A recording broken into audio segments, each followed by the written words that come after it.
Sometimes the weight you carry is not failure, but repetition. You wake with a quiet promise to do better, and by night, you are back where you started. Not because you are weak, but because the habit is familiar. There is no noise when this happens, no crash, no dramatic fall, just a slow return to what you already know. And over time, that return becomes heavy. You feel it in the way your days blur together, in the way motivation feels distant, not gone, just tired. We rarely talk about this kind of exhaustion. It does not look like struggle. It looks like normal life, but inside, you sense something drifting. Direction fades not all at once, but gradually. You do not lose yourself loudly. You lose yourself quietly. Undisciplined living does not shout. It whispers. It says tomorrow will be different. It says you deserve rest. It says just this once. And sometimes we listen because it feels gentle. But as time passes, that gentleness turns into weight. A weight carried in the chest and the mind. You start to doubt yourself not in words, but in feeling. You stop trusting your own intentions. You begin to live slightly disconnected from who you thought you would become. This is the quiet cost. This is the fatigue no one sees. What we rarely admit is that discipline is not about control at first. It is about relief. Relief from inner chaos. Relief from constant negotiation with yourself.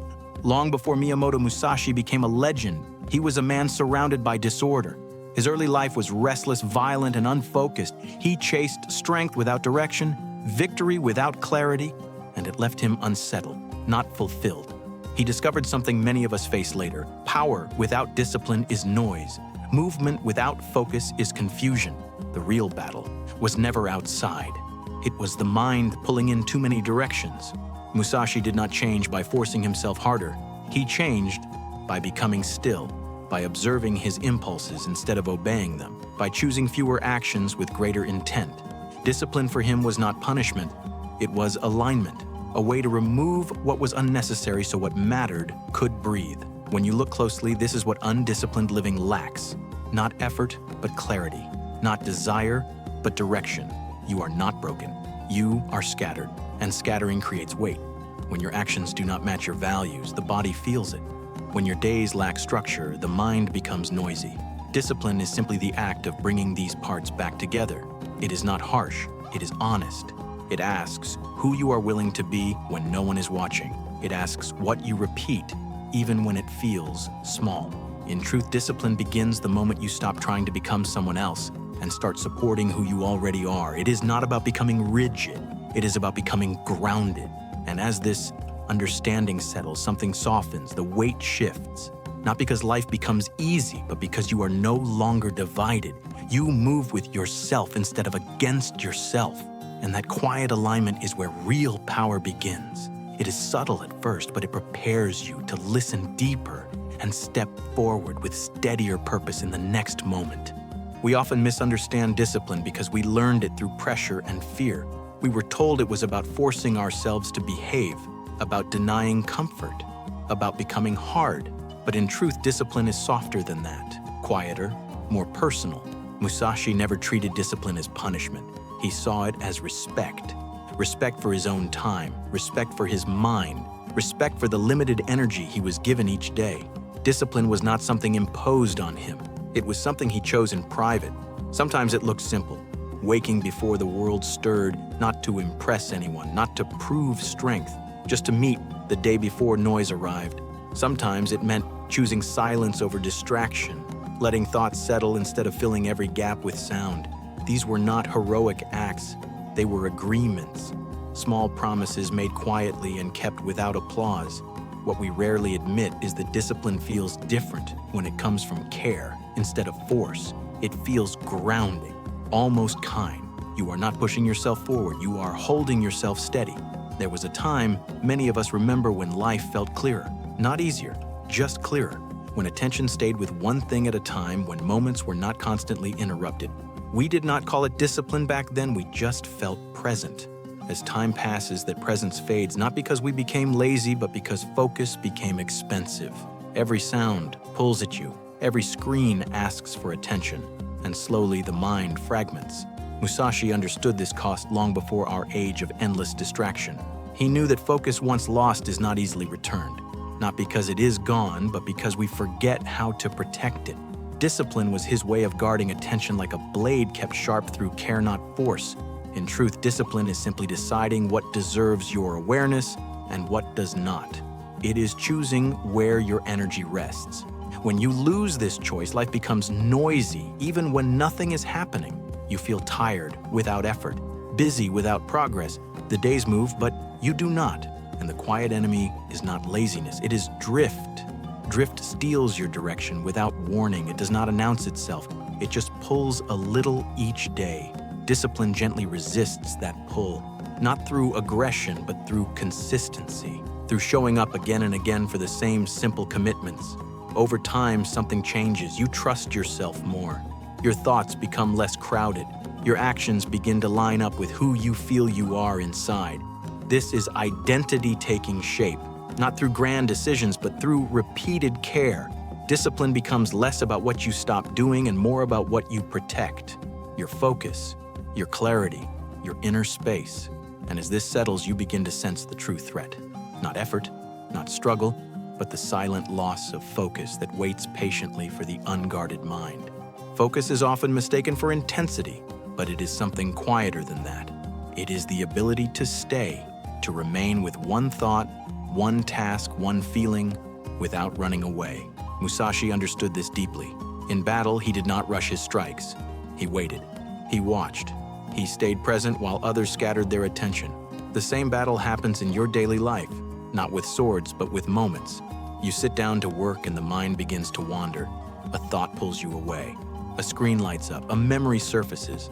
None of this feels dangerous. It feels normal. But this is where power leaks out slowly. What we rarely admit is that distraction is not weakness. It is escape. We scroll because stillness feels uncomfortable. We overthink because silence feels uncertain. We jump from feeling to feeling because staying with one emotion feels too exposed. Musashi trained himself to remain where he was, even when fear appeared, even when doubt whispered. He knew that presence creates leverage. When the mind stops jumping, energy gathers. When energy gathers, clarity forms. And when clarity forms, action becomes clean. Focus is not forcing your mind into submission. It is inviting it to settle, like water becoming clear when left undisturbed. As time passes, you begin to notice how often you abandon yourself. You leave moments halfway through. You leave thoughts unfinished. You leave feelings unresolved, and each time a small part of your strength goes with it. Power is not loud. It does not rush. It waits until everything unnecessary falls away. In truth, focus is the courage to stay with discomfort long enough for it to pass, to sit with boredom without reaching, to sit with confusion without numbing, to sit with emotion without reacting. This is inner combat, invisible to others but decisive for you. Musashi faced opponents who tried to overwhelm him with speed and noise. He responded with stillness. He did not chase. He allowed the opponent to exhaust themselves. Your distractions work the same way. They pull, they tempt, they promise relief. But if you do not chase them, they lose power. Gradually, the mind settles into one place. Breathing slows, thoughts line up.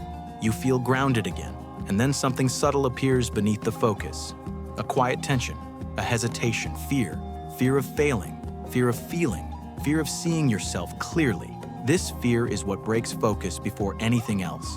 And until it is understood, the mind will keep running. It runs from the moment presence demands honesty and asks you to stand still without stories, excuses, or noise. And when you learn to stay there, power returns, not as dominance, but as calm certainty that prepares you for the next step forward with patience, clarity, and a steady mind ready to face fear without turning away again. Now, most of discipline happens far away from attention. No one applauds it. No one records it. It lives in moments that feel too small to matter. You wake up and choose the same simple order again. You begin before motivation arrives. You finish even when interest fades. Sometimes it feels dull. Sometimes it feels lonely. But this is where identity is shaped. Musashi did not become strong through sudden intensity. He became strong through repetition, through patience that looked ordinary from the outside. Day after day, he returned to the same fundamentals, not because he felt inspired, but because he understood time. In truth, mastery is built slowly enough that you almost miss it happening. What we rarely admit is that we want visible progress. We want proof. We want confirmation that effort matters. But discipline does not offer that quickly. It asks for trust. Trust that small actions compound. Trust that consistency rewires the mind. When no one is watching you, meet yourself honestly. There is no image to maintain, no story to tell, just you and the choice to show up or not. These choices feel insignificant, but they accumulate quietly. One morning of structure leads to another. One focused hour changes the tone of the day. One decision to stay present alters how you respond tomorrow. As time passes, you realize strength feels different than expected. It is not sharp or loud. It is calm, stable, reliable. Musashi lived this way. He trained when others rested. He refined basics while others chased novelty. His patience became his edge, not because he waited passively, but because he stayed committed to the process. You begin to feel the same shift. The urge to rush softens. The need for comparison fades. You stop asking when results will arrive. You focus on the next right action. Discipline stops feeling like effort and starts feeling like rhythm, a quiet order that supports you. There is comfort in this. Comfort in knowing you do not need to be extreme. You only need to be consistent. What once felt like sacrifice now feels like self-respect. You protect your energy. You guard your attention. You move with intention even when no one notices. And slowly something deepens inside. Confidence without arrogance, power without noise. You trust yourself because you have evidence. Not from big moments, but from hundreds of small ones kept faithfully. This path belongs to anyone willing to walk it. You do not need permission. You do not need talent. You only need patience. As this understanding settles, the pressure lifts. You realize discipline is not about becoming someone new. It is about revealing who you already are beneath distraction and inconsistency. And as you stand here now, there is a calm sense of arrival. Not an ending, but a steady place to continue from. A quiet resolve that carries forward gently, firmly, and without needing to prove anything to anyone else ever again. Eventually, you notice something shifting inside you. The rush begins to fade. The constant need to prove soften. Discipline no longer feels like pressure on your shoulders, but space around your breath. In truth, this is what calm really is. Not the absence of effort, but the absence of inner conflict. Musashi did not seek peace by avoiding the world. He found it by standing firmly within it, by moving without hurry, by acting without excess. When discipline becomes steady, your life slows without stopping. You still work, you still strive, but the noise inside settles. What we rarely admit is that urgency is often fear-wearing discipline as a mask. We rush because we are afraid of falling behind, afraid of being ordinary, afraid of sitting still long enough to hear ourselves clearly. But then you begin to choose steadiness instead. You wake without panic. You plan without obsession. You act without needing instant reward. This is discipline turning inward. It is not rigid. It adapts. It listens. It allows you to meet each day without resistance. As time passes, you stop measuring yourself against others. Their pace no longer pulls you. Their noise no longer distracts you. You walk your own rhythm. Musashi lived this way. He accepted solitude not as punishment, but as clarity. In quiet moments, he refined his spirit as much as his skill. He understood that power scattered outward becomes fragile. Power gathered inward becomes calm. This calm is not weakness, it is integration. Mind, body, and intent aligned. You feel this alignment when decisions feel simple, when yes and no become clear, when regret fades because actions match values. Discipline then becomes a form of kindness. You protect your time. You respect your limits. You allow rest without guilt and effort without resentment. There's no promise of perfection here. You will still falter. You will still feel doubt. But now doubt does not control direction. It passes through like weather. You remain grounded beneath it. Identity shifts quietly. You are no longer chasing an ideal self. You are caring for the one you inhabit. What once felt like self-control now feels like self-trust. You move through the world with fewer reactions and deeper presence. In truth, this is what wholeness feels like. Not excitement, not intensity, just coherence. And as you stand in this steadiness, something releases. The need to hurry dissolves. The need to dominate disappears. You understand that real power does not announce itself. It settles. It listens. It waits.